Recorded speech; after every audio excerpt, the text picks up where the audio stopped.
CGPSC smart learning में आप सभी का बहुत बहुत स्वागत है। दोस्तों, आज की क्लास में हम हिंदी व्याकरण से संबंधित महत्वपूर्ण टॉपिक पर चर्चा करेंगे जो परीक्षा के लिए मोस्ट इंपॉर्टेंट रहने वाले हैं, जो सिलेबस के अनुसार रहेगा, जहां पर संधि से संबंधित जितने भी क्वेश्चन पूछे जाएंगे उन सभी को कवर करने वाले हैं। तो यहाँ पर पहले नंबर के प्रश्न में दिए गए हैं दो वर्णों के मेल से होने वाले विकार को क्या कहते हैं। ऑप्शन ए संधि, ऑप्शन बी समास, ऑप्शन सी उपसर्ग, ऑप्शन डी प्रत्यय। तो इसका करेक्ट आंसर है ऑप्शन नंबर ए संधि। दो वर्णों के मेल से होने वाले विकार को संधि कहते हैं। ऑप्शन जो ए दिए गए हैं यही करेक्ट आंसर है। फिर अगला नंबर का प्रश्न है संधि कितने प्रकार के होते हैं। Option A 1, option B 2, option 3, option D 4। तो इसका करेक्ट आंसर है सी 3।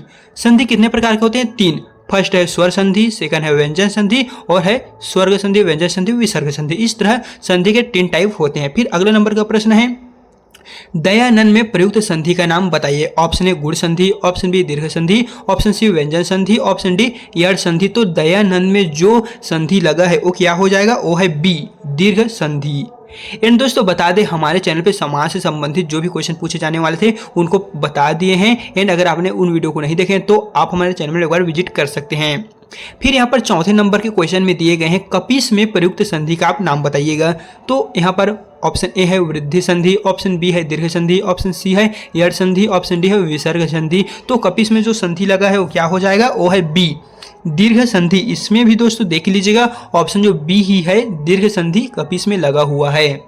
फिर अगला प्रश्न है सैदव में प्रयुक्त संधि क्या है। ऑप्शन ए व्यंजन, ऑप्शन बी स्वर, ऑप्शन सी विसर्ग, ऑप्शन डी इनमें से कोई नहीं। तो सैदव में कौन सा संधि लगा हुआ है? तो ये हो जाएगा ऑप्शन नंबर बी स्वर संधि। सैदव यहाँ पर आपको जो शब्द दिए गए हैं इसमें स्वर संधि ही लगा हुआ है। फिर अगला क्वेश्चन है इनमें कौन स्वर संधि का उदाहरण है। ऑप्शन ए संयोग, ऑप्शन बी मनोहर, ऑप्शन सी नमस्कार, ऑप्शन डी पवन। तो स्वर संधि का उदाहरण कौन सा है? यहाँ पर सैदव में प्रयुक्त थे स्वर संधि, लेकिन यहाँ पर पूछा गया है कि स्वर संधि कौन सा है? तो हो जाएगा ऑप्शन नंबर डी पवन। ये जो है वो स्वर संधि है। इन फ्रेंड्स बता दें हमारे चैनल पे मैथ्स और छत्तीसगढ़ सामान्य ज्ञान करंट अफेयर से संबंधित जो क्वेश्चन थे उनके बारे में हमने पहले ही बता दिए, जो मोस्ट इंपॉर्टेंट है। आप एक बार चैनल में विजिट कीजिएगा। फिर यहाँ पर अगला प्रश्न है निम्नलिखित में से कौन सा शब्द वृद्धि संधि का उदाहरण नहीं है। ऑप्शन ए सैदव, ऑप्शन बी जलौग, ऑप्शन सी गुरूपदेश, ऑप्शन डी परमोदार्य। तो आपको बताना है कि वृद्धि संधि का उदाहरण नहीं है। तो इस क्वेश्चन का करेक्ट आंसर है ऑप्शन नंबर सी गुरूपदेश। ये जो है वो वृद्धि संधि का उदाहरण नहीं है। बाकी सैदव, जलौग, परमोदार्य ये जो 3 ऐसे शब्द है जो वृद्धि संधि का उदाहरण, लेकिन यहाँ पर जो दिए गए हैं गुरूपदेश ये वृद्धि संधि नहीं है। फिर यहाँ पर अगला 8वें नंबर के क्वेश्चन में दिए गए हैं निम्न में से दीर्घ संधि को आप बताइए। दीर्घ संधि बोले तो यहाँ पर दीर्घ संधि कौन है? महर्षि, देवेंद्र, सूर्योदय या दैत्यारी। तो 8वें नंबर का करेक्ट आंसर हो जाएगा ऑप्शन नंबर डी दैत्यारी। ये जो दोस्तों आपको देखने को मिलने वाली ये दैत्यारी है। इन दोस्तों बता दें आपका एग्जाम में यही क्वेश्चन आएगा, ये हम नहीं कह सकते क्योंकि यहाँ पर जो हमने शब्द बता रहे हैं जैसे कि यहाँ पर पवित्र हो गया, इत्यादि हो गया, इसके बदले में आपको बहुत सारे क्वेश्चन हैं, बहुत सारे जो नाम है वो दे सकते हैं। लेकिन हम कह सकते हैं कि अगर आप इस वीडियो को पूरा अंत तक देख लेते हैं तो आपको जो यह क्वेश्चन है संधि वाला वो पूरी तरह से सॉल्व हो जाएगा। तो आप वीडियो के अंत तक जरूर बनिएगा। एंड आपको कौन से टॉपिक पर अगला वीडियो चाहिए जल्दी से वो आप हमें कमेंट में बता दीजिएगा।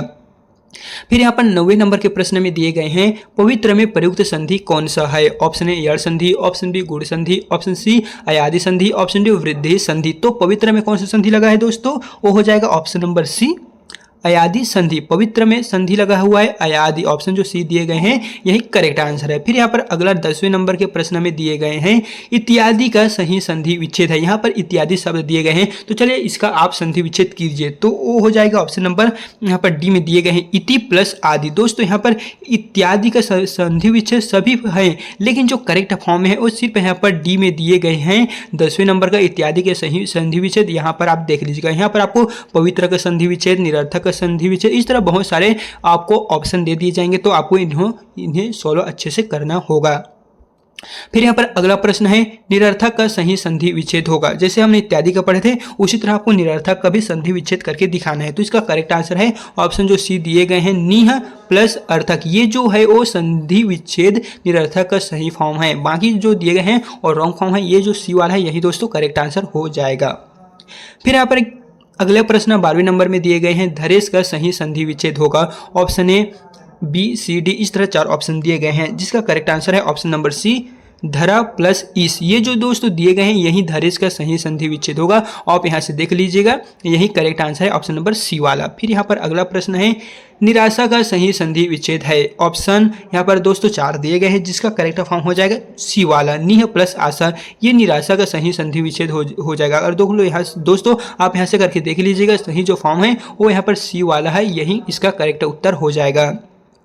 फिर यहाँ पर हमारे पास अगला नंबर का प्रश्न की बारी आती है। तो यहाँ पर लिखा हुआ है, मोहोष्ण का सही संधि विच्छेद होगा। ऑप्शन ए मोह प्लस उष्णा, ऑप्शन बी महा प्लस उष्णा, ऑप्शन सी मोह प्लस उष्णा, ऑप्शन डी महा प्लस उष्णा। बोले तो यहाँ पर मोहोष्ण तो सभी ऑप्शन में है, लेकिन आपको सही संधि विच्छेद का चयन करना है। तो हो जाएगा ये जो डी वाला दिख रहा है महा प्लस उष्ण, यही दोस्तों इसका करेक्ट फॉर्म हो जाएगा, बाकी डिसकरेक्ट है। तो आप इस तरह के क्वेश्चन में कंफ्यूज ना होइएगा। फिर यहाँ पर अगला 15वें नंबर के प्रश्न में दिए गए हैं, आशीर्वाद का सही संधि विच्छेद कीजिएगा। तो इसका करेक्ट आंसर हो जाएगा ऑप्शन नंबर बी, आशी प्लस वाद, यही दोस्तों आशीर्वाद का सही संधि विच्छेद हो जाएगा। तो फ्रेंड्स इस तरह हमने आपको हिंदी व्याकरण से संबंधित महत्वपूर्ण प्रश्नों को बता दिए हैं। एंड अगला जो क्वेश्चन है वो इसी चैनल पे आएगा, जो पार्ट 2 से संबंधित रहेगा। तो अगर आप इन वीडियो की नोटिफिकेशन पाना चाहते हैं कि नहीं, जल्दी से आप हमें कमेंट में बता दीजिए एंड चैनल को सब्सक्राइब करना ना भूलें।